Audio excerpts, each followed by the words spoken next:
Alrighty, so it's late, and at the time of this recording, it's actually midnight right now, and I do have to go to work tomorrow at 11 in the morning. So what I'm gonna do is that I'm gonna quickly do this review and basically take a shower and immediately go to bed to get ready to go to work tomorrow.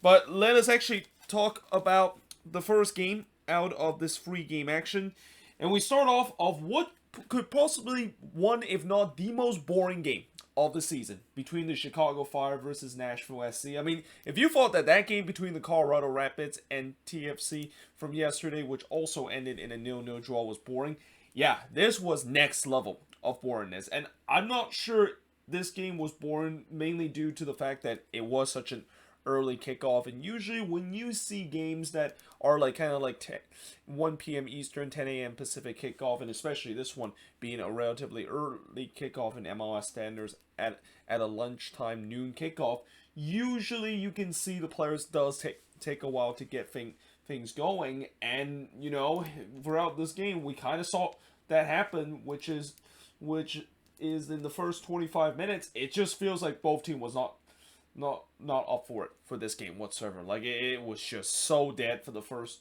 25 minutes of this game, and I actually almost decided to maybe even go back to sleep because, you know, I woke up at 10 in the morning. I didn't even get a lot of sleep last night, and that is basically what I kind of watch. I mean, you know, I'm obviously a person that likes to watch MLS game, and I'm obviously a person that will always commit to watch these games, even if there's going to be times where it can get very boring, or if my team is losing big to an opposition. But this was very close to the breaking point where I just could not even be bothered and just decided to go back to sleep because of how bad things kind of got in the first 25 minutes, where, like I said, nothing really happened in that first half. Like, you could have literally missed the first 25 minutes of this game and you would have not missed anything whatsoever. But the first real chance came in the 25th minute when Cadiz hits one straight to Solania before Madron had a chance in the 33rd minute, but he hits it straight to Willis, and we end the boring first half with a scoreline that shouldn't surprise anybody. 0-0 heading into the second half. And in the second half, yeah, it was pretty much the same as it was in the first half, where in the beginning there was pretty much nothing that was happening. Although a lot of that has to do with the fact that Nashville was kind of sitting in this low block, and I was actually very surprised that Nashville decided to sit in a low block in this game. Yes, I know this is what they've been doing in the past, which is whenever they go on the road, they always tend to want to sit on the low block and trying to counter. But I think recently, with how they've been playing on the road, they have actually started to not do that more often. And it's not like something that Gary Smith have said that he loves to do. In fact, he said he hates the fact that his team always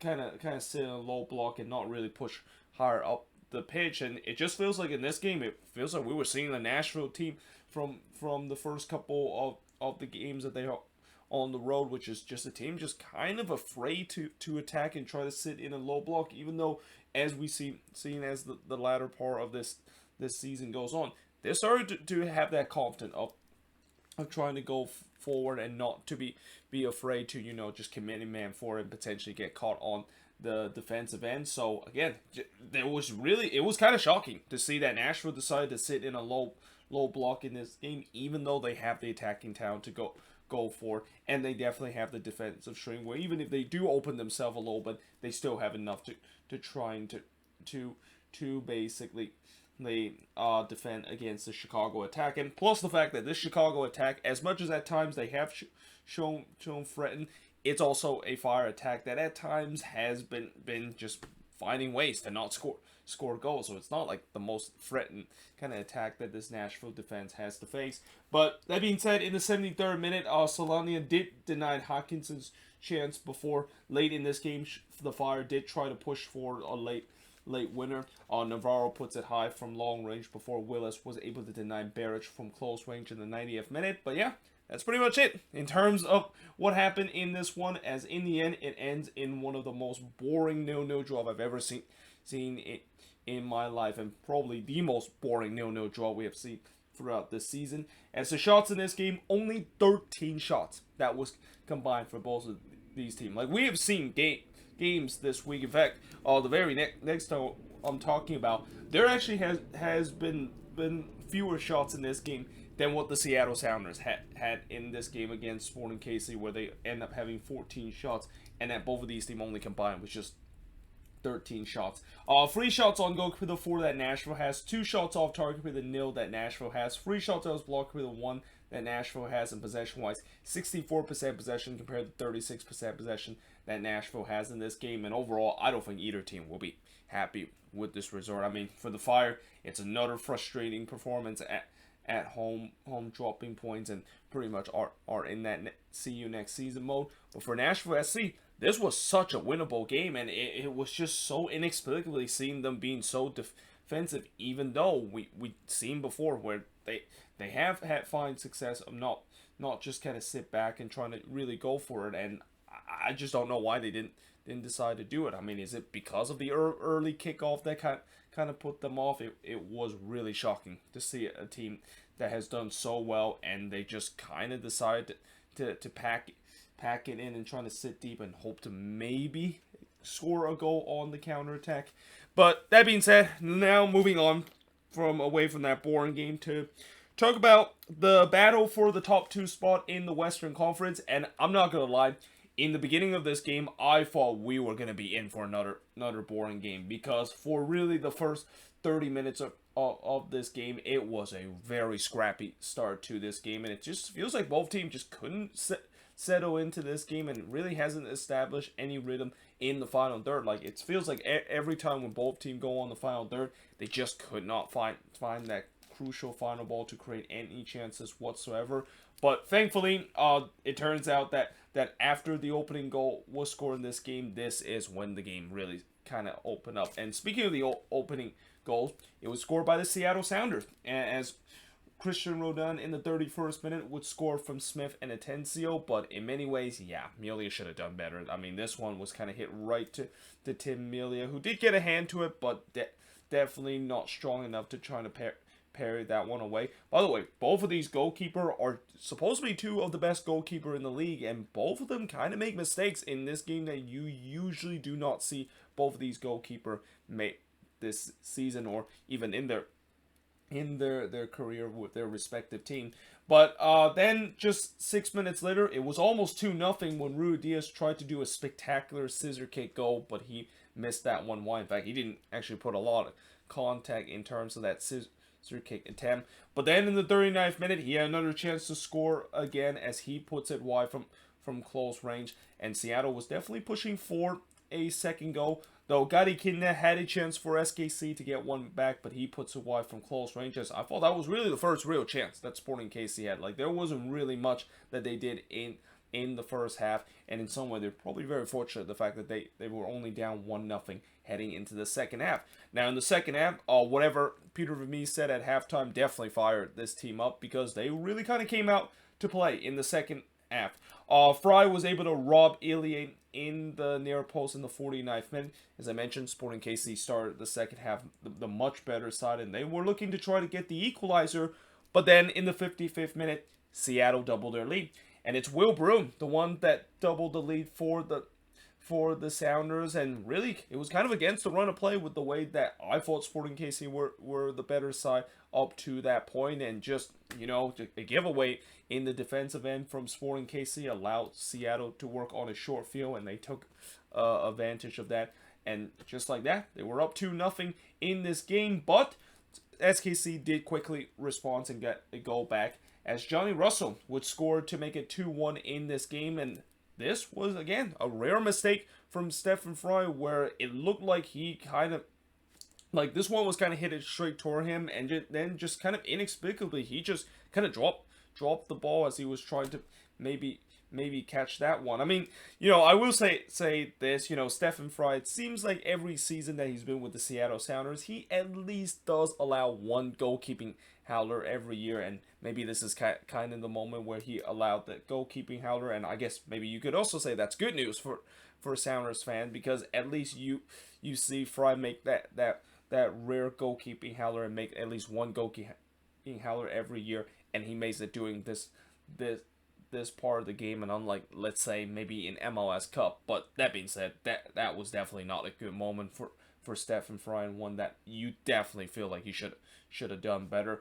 But it does give SKC a chance to get themselves back in the game, and they definitely felt like they had the momentum, as in the 66th minute, Shawi hits one straight to Fry as Sporting KC almost tied the game up. But then 3 minutes later, Melia absolutely robbed Ruidíaz, who was one-on-one with the goalkeeper. And, this was a good matchup here, with Melia being one of the best goalkeeper in terms of one-on-one situation against a guy that is probably the best in the league in terms of one-on-one situation. And when both of them meet each other and almost like two stone kind of colliding into each other, looks like Melia that got the better of Ruidíaz, and certainly Ruidíaz will be very frustrated after this game. I mean, he will be happy that his team won, but he will be frustrated the fact that he did not end up on the score sheet, because he had some really good opportunity to do so, and that was probably his best opportunity, but he was denied by Melia on a one-on-one opportunity.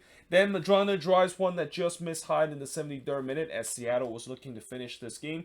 But then, as soon as I write that, Stephen Fry had to deny Russo's shot that was kind of driven in toward the byline, and Stephen Fry kind of had to get a hand to it. But in some way, when he did kind of get that hand into it, it did bounce in a very dangerous position, and that was one of those balls that when it's coming into the dangerous area and you're a goalkeeper, yeah, you better hope that when you do parry that one away, nobody is going to follow up on the rebound, because with the way that ball was palmed away from Stephen Fry, that was literally inviting for one of the SKC player to basically score on the rebound, but it didn't happen. The game remained 2-1, and as the time kind of winds down, Sporting KC was definitely pushing for the equalizer. Martins puts it into Rosette from long range in the 90th minute, before in the second minute of stoppage time, Russell had a header that missed just wide from close range. And in the end, the Sounders were able to hold on to win 2-1 in this top of the table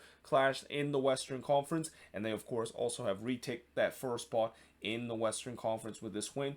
But the shots in this one, 14 shots compared to 8 that the Sounders had. Both teams had 3 shots on goal. 6 shots that was blocked compared to 4 that the Sounders had. 5 shots that was blocked compared to just 1 that the Sounders had. And possession-wise, 65% possession compared to 35% possession that the Seattle Sounders has in this game. And yeah, for the Sounders, this was a typical kind of road game for them, where, even though at times they kind of looked like they were second best and they were kind of holding on a little bit, they were able to get a crucial 3 points in this one. And yeah, we're gonna see whether or not also if this is maybe even gonna be a rematch later at the end of the season, because when both of these teams play, that this could feel like a playoff kind of match, and this really was. I mean, with the way how the game kind of went, it really felt like it was a playoff match, and hopefully both of these teams will meet in the playoff down the line, and that I even said before, this could be a preview in terms of the Western Conference Final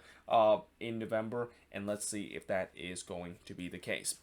But now moving on into the last game on this board, and you notice I am wearing the Verde because Austin got a win. Now I do apologize to Austin fans also, the fact that I think Austin did win a couple of weeks ago, and I forgot to of course put on my Verde on a review, because I did promise Austin fans that anytime when Austin was able to get a victory, which doesn't happen a lot this season, I of course would be wearing my Verde in the review. But this time I of course are wearing it because they were able to win 2-0 against the LA Galaxy. Now in the first half, Stuver did have to deny Chicharito from close range before Vasquez puts it wide from long range, and at least early on in this game, it definitely looked like the Galaxy was the better team and started the better side. I also thought that the game kind of was off to a fast pace, because while the Galaxy had some of the chances early on, Austin was also trying to go quickly on the other end to look to trying to get the opening goal. But in the 15th minute, Cabral did puts it high from long range before fast forward into the 33rd minute, Cascante hits it straight to Jonathan Bond, and then Lima blasts one high from long range. But as the half goes, I thought Austin really started gaining a foothold into this game, and they were starting to create some chances to try to get the opening goal in this one. The Dirty had a chance in the 43rd minute, but he puts it just high from long range as we do head to halftime 0-0 between both of these teams. So in the second half, Stuver was able to deny Cabral from 16 yards out in the 49th minute. I thought the Galaxy were once again started out the better side in the second half. But just as I wrote that, Jajiri almost had a chance to score for Austin as he had a close range shot that goes straight to Jonathan Bond. Then on the other end, Stuver was able to deny Chicharito from long range. Brad Stuver, no doubt, had a much better game in this one compared to the last one that he had against the Quakes, where, yeah, let's just say that was probably one, if not the worst game that he had against the Quakes, giving up four goals. But in this game, it kind of looked like the Brad Stuver that is the reason why early in this season, why a lot of people would maybe even consider him to be the goalkeeper of the year. But in the 62nd minute, Cabral fires it wide from close range. Before in the 64th minute, we finally had a breakthrough. And it's Austin, the one that gets the breakthrough, as Judy would score from Jeruzzi to make it 1-0 in favor of Austin FC. So Musa Judy getting hit. I think this is his first ever goal for Austin FC, and actually his first ever career MLS goal. And this is definitely a guy that I'm definitely going to be keeping an eye on, because, you know, they bought him I think during the summer transfer window, and they were hoping that this is going to be the guy that could be an X factor in terms of this Austin attack in the future. Now in the 70th minute, one of the guys that was supposed to be the X factor for this Austin team that was bought in the beginning of the season, but it has turned out to be a huge disappointment, is Thomas Pochettino, as he puts that one high on the free kick from long range. I mean, it's going to be interesting to see what Austin is going to deal with Pochettino, and even some of their more bigger DP signing like Cecilio Dominguez, that, you know, these two players has been probably the most disappointing player for this Austin team, and probably right up there as the most disappointing designated player that we had so far this season. Now, in the 76th minute, Stuver was able to deny Grandsir from long range before Dos Santos blazed it high from long range just 1 minute later, and all of a sudden the Galaxy was looking to try to push for a late equalizer. And we've seen before Austin has give up late goals and let leads slip away this season, but they would make sure that was not going to happen in this game, because in the 78th minute they would make it 2-0 and look to kill this game off. And it's Mackenzie Gaines scoring his first career MLS goal from Nick Lima to make it 2-0 in favor of Austin. What a moment this was for the hometown kid who, he had the dream to play for Austin, and of course he was brought on as a substitute in this game and made instant impact to this team. I mean, that is just wonderful.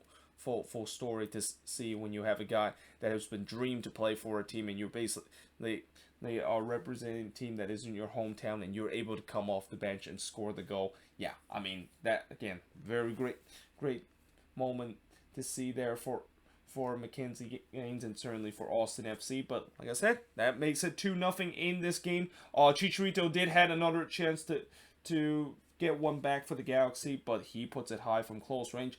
Yeah, Chicharito, I feel like he is still not really back to his best, and I guess maybe he's still trying to recover from that injury that kind of put him out for a long time between June all the way to August. But there is no doubt that the Galaxy are really hoping that Chicharito can be back to his best form, because they once again suffer a loss in this game as they lose 2-0 in this game against Austin. And the shots in this one, 14 shots compared to 12 that Austin has, 5 shots on goal compared to 7 that the Galaxy had, 5 shots off target compared to 4 that Verde has, 3 shots that was blocked compared to 2 that the Galaxy had. And possession wise, the Galaxy had the better of the possession at 60% compared to 40% that Austin has. But for the Galaxy, this is now 7 games without a win for this team. And I haven't kind of mentioned the fact that lately the Galaxy have really been in a poor form, and I think this is a good time to kind of mention it with the way that, yeah, I mean, in some way,